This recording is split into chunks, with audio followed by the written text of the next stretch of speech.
예레미야 애가 3장 17절에서 23절입니다. 제목은 내가 다시 일어설 수 있는 이유. 본문 말씀 예레미야 3장 17절에서 23절 말씀 읽도록 하겠습니다. 주께서 내 심령이 평강에서 멀리 떠나게 하시니 내가 복을 내어 버렸으며 스스로 이르기를 나의 힘과 여호와께 대한 내 소망이 끊어졌다 하였도다. 내 고초와 재난 곧 습과 담즙을 기억하소서. 내 마음이 그것을 기억하고 내가 낙심이 되오나 이것을 내가 내 마음에 담아두었더니 그것이 오히려 나의 소망이 되어 사옴은 여호와의 인자와 긍휼이 무궁하심으로 우리가 진멸되지 아니함이니이다. 이것들이 아침마다 새로우니 주의 성실하심이 크도소이다. 아멘.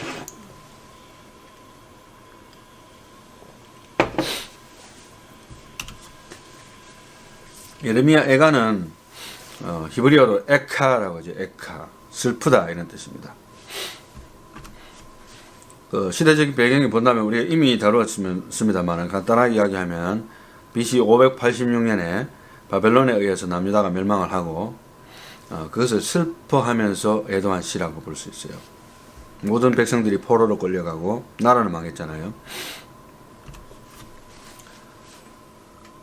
그리고 예레미야 애가는 단지 그냥 슬픔을 표현한 것이라기보다는 포로 생활에 대한 신학적인 설명을 슬픈 감정을 담아서 시로 표현한 것이 아닌가. 굉장히 신학적으로도 연구해 볼 만한 가치가 있는 굉장히 사실 깊이가 있는 책이에요.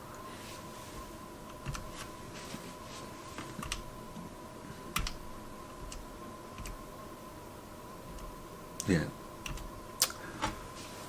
그리고 구성을 잠시 본다면 1장에서 5장까지 되어 있잖아요. 예, 그렇게 길지는 않습니다만은 그러나 1장에서 5장이 하나의 계획적인 구조로 되어 있는 것을 볼 수가 있어요. 1장도 22절까지 있고 2장과 4장, 5장 전부 22절까지 되어 있습니다. 히브리어 알파벳이 22개거든요. 그래서 완전한 것을 표현하는 거예요. 완전한 슬픔을 표현한다 이렇게 볼 수 있는데, 그리고 3장만 66절 22 곱하기 3 3배의 슬픔을 표현하면서 회복을 노래하고 있습니다. 어찌됐든 상당히 인상적으로 배치를 해놨습니다. 그리고 예레미야 애가의 구성 요소에서 또 한 가지 특징적인 것은 뭐냐 하면은 예레미야에서는 바벨론이라는 말 자체가 160번이 나왔어요. 그렇지만은 예레미야 애가서에서는 한 번도 나오지 않습니다. 그것이 무엇을 의미하는지는 제가 짐작컨대는 그 바벨론이 사실은 원인이 아니고 실제로 우리가 망한 것은 우리의 죄 때문이다. 물론 바벨론을 도구로 하나님이 활용하셨지만 궁극적으로는 그는 도구에 불과하고 우리의 죄 때문에 우리가 망했다. 이런 것을 시사한다고 볼 수도 있습니다. 그리고 이제 그 애가는 우리가 에카라고 했는데요. 히브리어로 우리나라하고 좀 비슷한 뉘앙스가 띄입니다만은 슬프다라는 의미로서 이 에카는 전통적으로 유대력으로 아부월 9일, 그러니까 그때는 대충 시즌적으로 한 7, 8월이 됩니다. 아부월은 아부월 9일에 유대 사람들이 이것을 읽었습니다. 슬퍼하면서.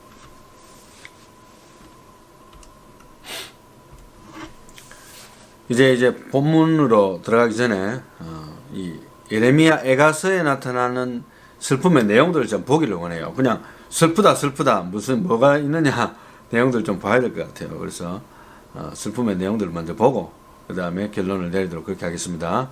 먼저 1장에 나온 슬픔의 내용들을 보겠습니다. 1장 1절 슬프다 이 성이여, 여기서 에카라고 나오죠.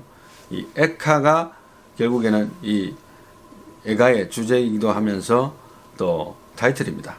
그래서 에카라고 합니다. 슬프다 이 성이여, 전에는 사람들이 많더니 이제는 어찌 그리 적막하게 앉았는고, 전에는 열국 중에 크던 자가 이제는 과부같이 되었고, 전에는 열방 중에 공주였던 자가 이제는 강제 노동을 하는 자가 되었도다. 밤에는 슬피 우니 눈물이 뺨에 흐름이여, 사랑하는 자들 중에 그에게 위로하는 자가 없고 친구들도 다 배반하여 원수들이 되었도다.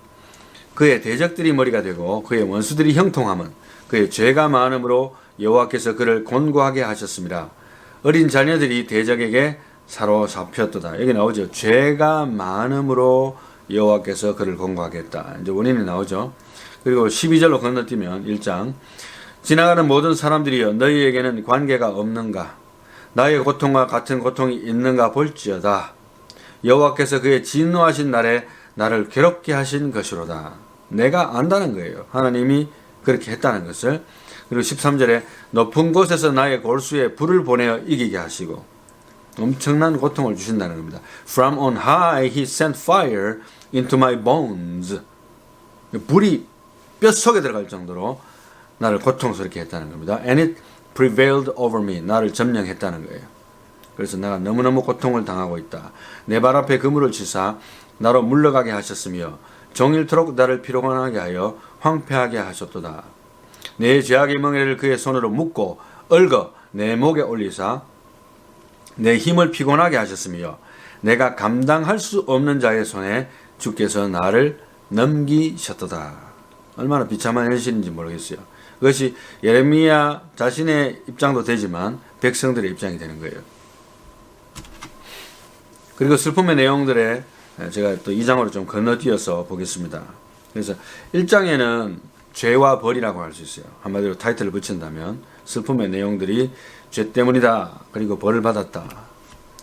그리고 이제 2장의 내용에 보겠습니다. 1절부터 슬프다. 여기다 역시 마찬가지로 에카입니다. 에카 나옵니다. 슬프다. 주께서 어찌 그리 진노하사 딸 시온을 구름으로 덮으셨는가. 여기서 딸 시온이라는 말이 나오죠. 하나님의 백성 말합니다. 이스라엘의 아름다움을 하나님께서 땅에 던지셨으며 그의 진노의 날에 그의 발판을 기억하지 아니하셨도다. 발판은 이스라엘인데 버렸다는 거예요. 주께서 야곱의 모든 거처들을 삼키시고 야곱은 역시 하나님의 백성을 대표하는 명사입니다. 긍휼히 여기지 아니하셨으며 노하사 딸 유다 나오죠. 여기도 딸 유다라고 했습니다. 아까는 딸 시온이라고 했는데 역시 하나님의 백성입니다. 딸 유다의 견고한 성체들을 허물어 땅에 엎으시고 나라와 그 지도자들을 욕되게 하셨도다. 맹렬한 진노로 이스라엘의 모든 뿔을 자르셨으며 원수 앞에서 그의 오른손을 뒤로 거두어 들이시고 오른손을 원래 앞으로 내어서 도와줘야 될 손인데 뒤로 거두어 들이셨어요. 맹렬한 불이 사망으로 불사람같이 야곱을 불사르셨도다. 야곱을 하나님의 백성을 그죠? 원수같이 그의 활을 당기고 대적처럼 그의 오른손을 들고 서서 눈에 드는 아름다운 모든 사람을 죽이셨으며 slain all that were pleasant to the eye. 이 굉장히 치명적으로 중요한 구절이에요. 왜냐하면 보기에 눈에 드는 아름다운 모든 사람들을 죽였다는 것은 굉장한 고통입니다. 사실은 사람이 눈으로 보는 것으로 즐거움도 있지만 눈으로 보는 그 고통은 엄청난 것이거든요. 왜냐하면 사람이 눈에 의해서 좌우되는 것이 굉장히 많습니다. 그래서 창세기 3장 6절 말씀에 여자가 그 나무를 본즉 먹음직도 하고 보암직도 하고 지혜롭게 할 만큼 탐스럽기도 한 나무인지라. When the woman saw that the tree was good for good food and that it was a delight to the eyes. 눈에 즐거웠다는 거예요. And that the tree was desirable to make one wise. 보니까 굉장히 욕구가 일어나는 거예요. 아, 저거 먹으면 정말 똑똑해지겠구나. 그죠? 똑똑해지는 것이 하나님을 능가하는 교만으로 이어질 때는 엄청나게 치명적인 죄가 될 수 있어요. 그래서 눈에 드는 아름다운 모든 사람을 죽이셨으며 이제 가시적인 징벌이죠. 딸 시온의 장막에 하나님의 백성의 장막에 그의 노를 불처럼 쏟으셨도다. 주께서 원수같이 되어 이스라엘을 삼키셨으며 그 모든 궁궐들을 삼키셨고 견고한 성들을 무너뜨리사 딸 유다의 근심과 애통을 다하였도다. 아멘. 하나님의 백성에게 근심과 애통을 하나님이 더했다는 거예요. He did it. 그죠? 궁극적으로는 죄에 대한 벌을 누가 하느냐? 하나님이 하셨다는 겁니다. 믿는 자에게도 마찬가지예요, 사실은. 그리고 슬픔의 내용을 3장은 본문장이기 때문에 제가 건너뛰고 4장을 봅니다. 4장을 좀 보면 1절에 3장 다시 넘어가세요. 2장 다시 넘어가서 눈에 드는 모든 아름다운 사람들을 죽이시다는 것이 우리가 2장의 슬픔의 내용에서 상당히 중요하다는 걸 제가 말씀드렸습니다. 다시 한번 강조하고, 그리고 4장의 1절 봅니다. 슬프다. 여기서도 마찬가지요. 에카라고 시작합니다. 에카. 슬프다. 어찌 그리 금이 빛을 잃고 순금이 변질하였으며 성소의 돌들이 거리 어기마다 쏟아졌는고, 순금에 비할 만큼 보배로운 시온의 아들들이, 여기서 시온의 아들들은 하나님의 백성이잖아요. 어찌 그리 토기장이가 만든 질 항아리 같이 여김이 되었는가. 막 쓰는 그릇, 그죠? 막 쓰는 그릇에 여김이 됐다는 거예요. 순금에 비할 만큼 보배로운 하나님의 백성들이, 이 뜻이에요. 3절 말씀에 들깨들도 젖을 주어 그들의 새끼를 먹이나 딸 내 백성은 잔인하여 마치 광야의 타조 같도다. 젖먹이가 목말라서 혀가 입천장에 붙음이요 어린아이들이 떡을 구하나 떼어줄 사람이 없도다. 맛있는 음식을 먹던 자들이 외롭게 거리거리에 있으며 이전에는 붉은 옷을 입고 자란 자들이 이제는 그름더미를 안았도다. 전에 소돔이 사람의 손을 대지 아니하였는데도 순식간에 무너지더니 이제는 내 백성의 죄가 소돔의 죄악보다 무겁도다. 죄악에도 무게가 있습니다. For the iniquity of the daughter of my people, 나의 백성의 딸들의 그 죄들은, 그죠? is greater than the sin of Sodom. 소돔의 죄보다도 더 크다. 무게로는 더 무겁다는 표현을 했잖아요. 우리나라 말에. 더 크다는 거예요. 죄가. 하나님의 백성의 죄가요, 적어도 안 믿는 백성들보다는 좀 나아야 됩니다. 적어도. 물론 우리가 완벽한 인생은 아니지만, 그렇게 될 때에 하나님께서 그게 뒤집어지기 시작할 때는 굉장히 수준이 하나님을 경노하는 수준으로 발전이 돼요. 물론 하나님께서 항상 작은 죄라고 해서 하나님께서 용서 무조건 다 덮어두고 이렇게 하시지는 않습니다만은, 그러나 하나님의 백성들의 죄가 소돔의 죄보다도 더하다는 것은 문제가 너무 심각한 상황입니다. 자, 이제 슬픔의 내용 5장에 나오는 것을 보겠습니다. 4장에 나오는 것은 순금이 빛을 잃다, 이렇게 표현할 수 있겠어요. 왜? 죄의 무게 때문에. 죄의 무게가 너무 심했다는 거예요. 물론 작은 죄를 간과할 수 없지만 강조하듯이 무거운 죄가 있습니다. 그리고 이제 5장 넘어가서 11절부터 보겠습니다. 11절.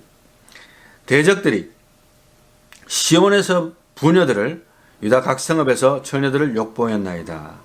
지도자들은 그들의 손에 매달리고 장로들의 얼굴도 존경을 받지 못하나이다.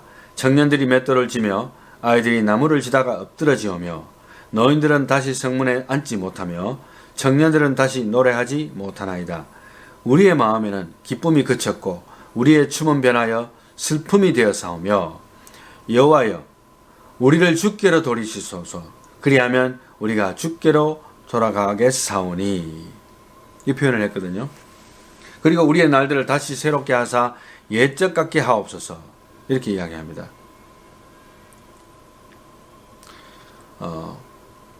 22절에 주께서 우리를 아주 버리셨사오며 우리에게 진노하심이 참으로 크시니이다. 이렇게 이야기합니다. 여기서 우리를 주께로 돌이키소서 했는데요. Restore us to you. 당신께로 돌이켜달라는 그런 뜻이거든요.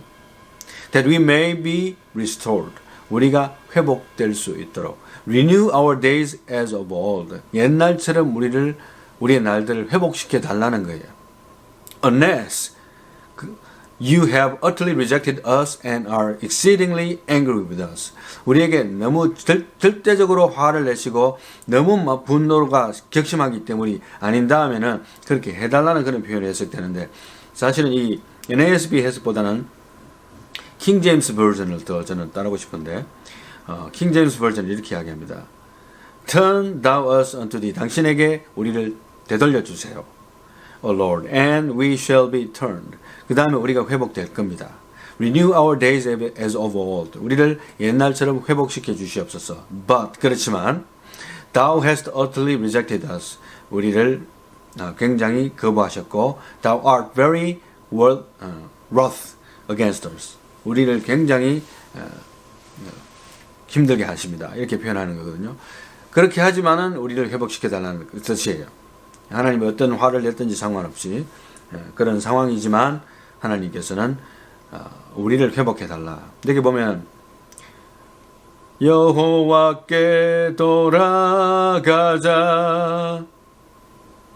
우린 변해서도 주는 변치 않네. 찬양도 있는 걸로 알고 있는데 하나님께로 돌아간다고 했는데요. 여기서 이 예레미야의 기도야말로 굉장히 중요한 기도가 아닌가. 왜냐하면 자세히 보면요, 우리를 주께로 돌이키소서라는 말은 상황의 회복이 아닌 사람의 회복입니다. 우리의 영적인 심령의 회복이에요. 상황이 먼저 바뀌게 하시면 내가 하나님 쫓아가겠습니다 라는 어떤 서원적인 기도를 할 수도 있겠죠. 그러나 이 예레미야의 기도는 상황을 위한 기도라기보다는 우리의 중심이 하나님 앞으로 돌아가기를 먼저 원했어요.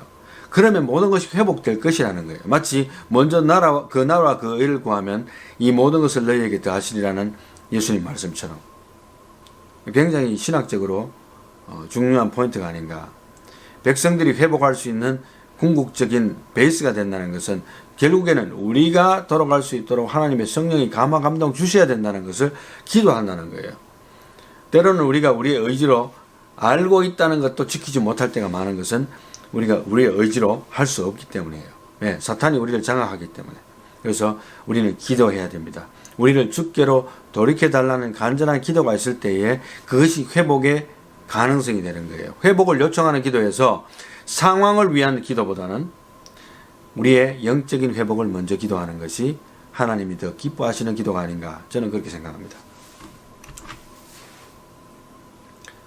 그리고 이제 슬픔의 내용들의 본문장에서 한번 보겠습니다. 본문장 3장 보면 1절부터 봅니다. 여호와의 분노의 매로 말미암아 고난 당하는 자는 나로다. 나를 이끌어 어둠 안에서 걸어가게 하시고 빛 안에서 걸어가지 못하게 하셨으며 종일토록 손을 들어 자주자주 나를 치시는도다. 나의 살과 가죽을 쇠하게 하시며 나의 뼈들을 꺾으셨고 고통과 수고를 쌓아 나를 애우셨으며 He has besieged and encompassed me with bitterness and hardship. 나를 고통과 어려운 것들로 애워싸면서 쪼여온다는 겁니다. 누가? 하나님이. 다른 게 아니고 나에게 어려움이 생길 때 지난번에 제가 말씀드렸죠. Nothing comes with coincidence. 우리가 지금 한 달을 우리가 예배를 못 드리잖아요.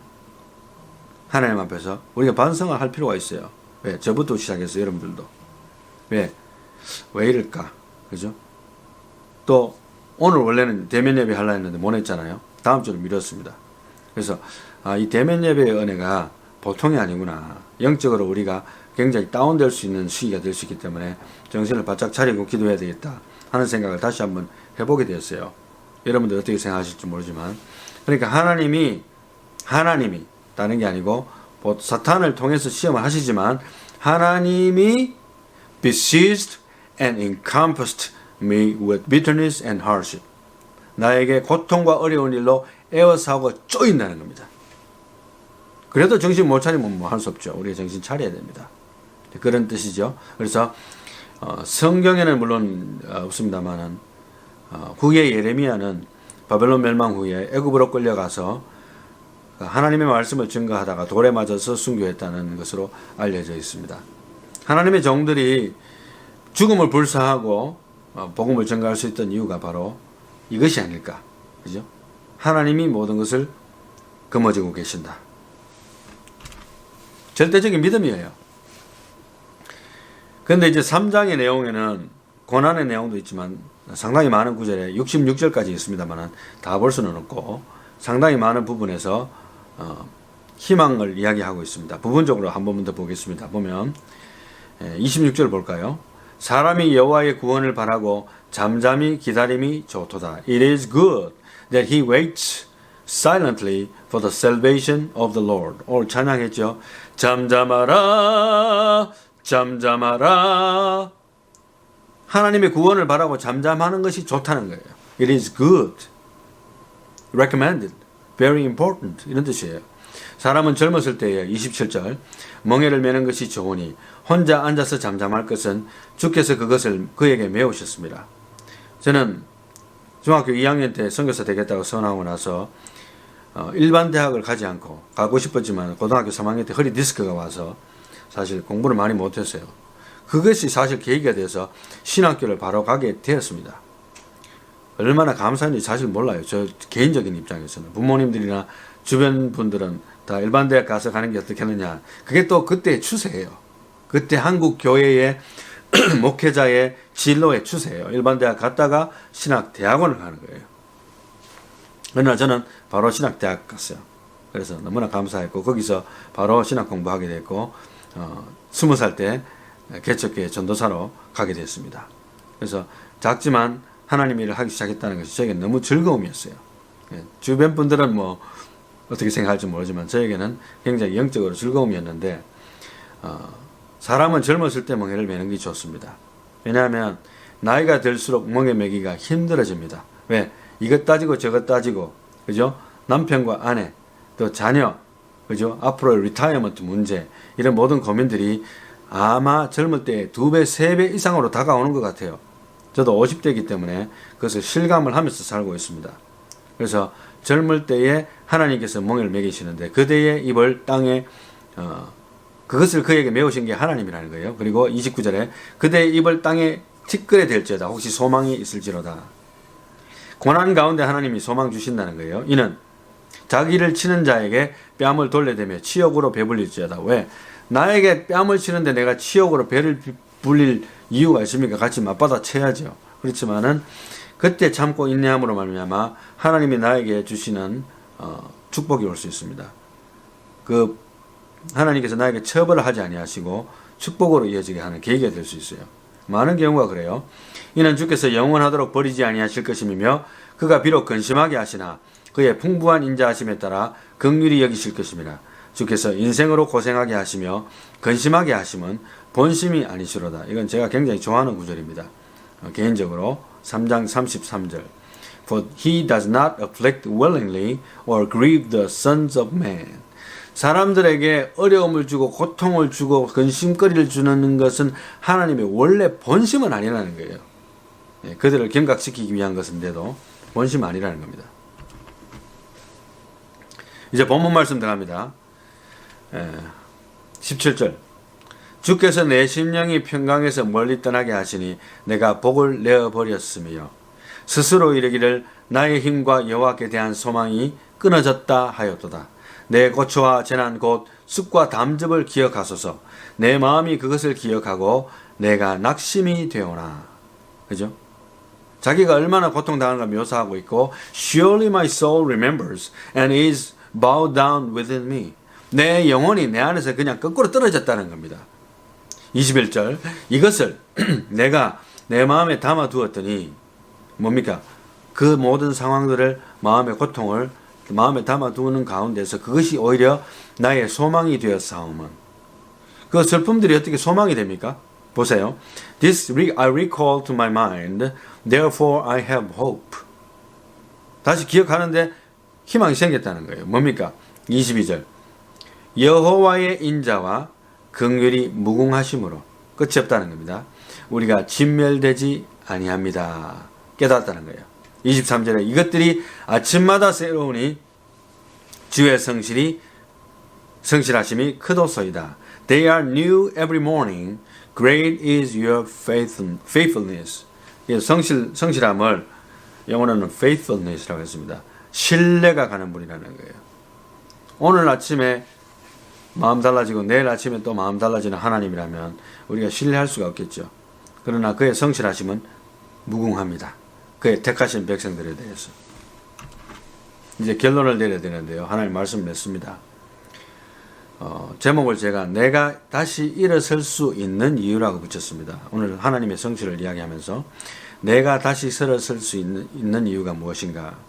내가 다시 일어설 수 없을 만큼 힘든 상황이 왔어요. 예레미야 선지자에게. 그리고 우리에게도 올 수 있습니다. 그것이 어떤 외부적인 상황이든지 내부적인 영적 침체든지 나의 상황이나 아니면 어려움, 우울증, 공황장애, 그죠? 아니면 여러 가지 다른 원인들이 있을 수 있습니다. 그러한 상황이 왔었을 때에 나의 영적인 상태를 먼저 바라볼 수 있다면 그래도 회복의 가능성이 생겨요. 주변 상황보다는 나의 영적 상태가 내 영혼이 상당히 불안해하고 있구나.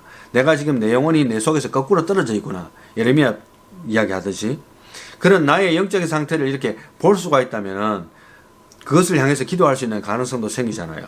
그런 이야기입니다. 그래서 아까 제가 다루었습니다만은 주변에 일어나는 상황이라든가 조건이라든가 문제거리를 바꾸소서라는 그 기도보다는 사실은 우리를 여호와께로 돌이켜 주시옵소서라는 기도가 더 필요한 것 같아요. 특히 오늘날은 더 하지 않을까요? 여러분 모든 사람이 다 팬데믹 다 겪고 있어요. 내만 겪는 게 아니잖아요. 그러니까 어디 가서 팬데믹 때문에 나 이거 못했습니다라고 핑계하기는 너무 어려운 거예요. 또 어떤 면에서는 다들 이해하면서도 너만 그러냐는 거예요. 그죠? 그렇지만은 우리가 우리를 여호와께로 돌아간다면 믿지 않는 자들은 여호와께로 안 돌아가잖아요. 또 믿는 사람들도 자기가 죄가 생각나는데 회개하지 않고 그냥 옛 습관대로 그냥 살아가려고 해요. 하나님이 버젓이 살아계시고 이 모든 팬데믹의 원인이 하나님이신데도 불구하고 거기에 대한 것을 심각하게 생각하지 아니하고 계속적으로 우리의 습관대로 살려고 하는 경향이 있습니다. 어떻게 됩니까? 하나님이 채찍이 기다릴 수밖에 없죠. 자, 그래서 상황을 바꾸소서라는 기도를 하기보다는 여호와께로 우리를 돌이키시옵소서. 오늘 기도잖아요. 예레미야의 기도잖아요. 5장에 나온 예레미야의 마지막의 기도입니다. 사실은 오늘 본문은 3장에 했지만은 예레미야가 그 마지막에 기도로서 끝났지만 결론을 보이지 않는 것 같지만 그 기도가 정말로 멋있는 기도고 그 기도가 정말 하나님 앞에 상달될 만한 기도입니다. 그러니까 결론적으로 말하면 내가 다시 일어날 수 있는 이유는 뭔가? 상황과 상관없이 여호와 하나님의 인자하심과 자비와 성실하심을 다시 한번 묵상하게 될 때만 일어나는 놀라운 영적인 부흥입니다. 오늘 본문 말씀이 나오죠. 죽음도 불사하는 신앙인들의 특징은요, 여호와 하나님을 묵상하는 훈련이 되어 있다는 것이 특징입니다. 물론 예수님께서 너희가 신문을 받을 때에 너희에게 묻는 자들에게 무슨 말로 대답할지 미리 연구치 않기로 결심하라. 그때 너에게 성령께서 너에게 입술에 말을 주실 것이다 했지만, 그러나 평상시에 하나님을 묵상하는 묵상의 훈련이 되지 않은 사람들은 쉽게 자기 생각에 빠지기 쉬워요. 그래서 이 말씀조차도 기억이 안 날 겁니다. 왜? 상황을 바라보는 훈련이 너무 잘 되어 있고 상황보다는 자기 자신을 바라보고 하나님을 바라보는 그 훈련이 전혀 되지 않는 상태에서 그냥 교회 다녔기 때문에. 죄송합니다. 위험에 처했을 때에 그의 신앙이 위태합니다. 내가 할 수 있을 것이라고 생각했을 때에는 모두 하나님의 뜻을 거스리는 결과를 초래하는 것이 사람이에요. I am able, I am smart. 그죠? 내가 할 수 있다. 난 똑똑해. 그죠? 이것을 믿다가 넘어지는 사람이 너무 많아요. 저도 한때는 많이 그랬어요. 그렇지만 살아보니까 정말 위험한 생각입니다. 내가 할 수 있는 것이 하나도 없더라고요. 그러나 내가 하나님 앞으로 돌아가는 회개, 그죠?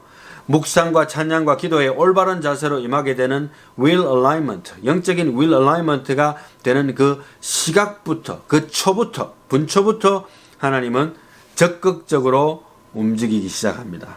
아니, 그 기도조차도 사실은 이미 준비하시는 하나님이에요. 영적인 우리의 기도조차도.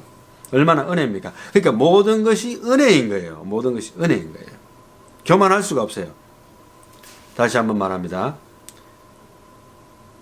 결론입니다.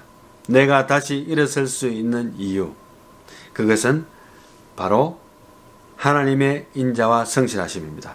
그러나 하나님의 인자하심과 그 성실하심, 자비하심을 우리가 묵상하지 않는다면 그 능력은 우리 삶에 나타나지 않습니다. 하나님의 자비하심과 인자하심과 성실하심을 끊임없이 묵상하며 기도하며 찬양하는 저와 여러분들이 되시기를 예수님의 이름으로 축원합니다. 기도합니다.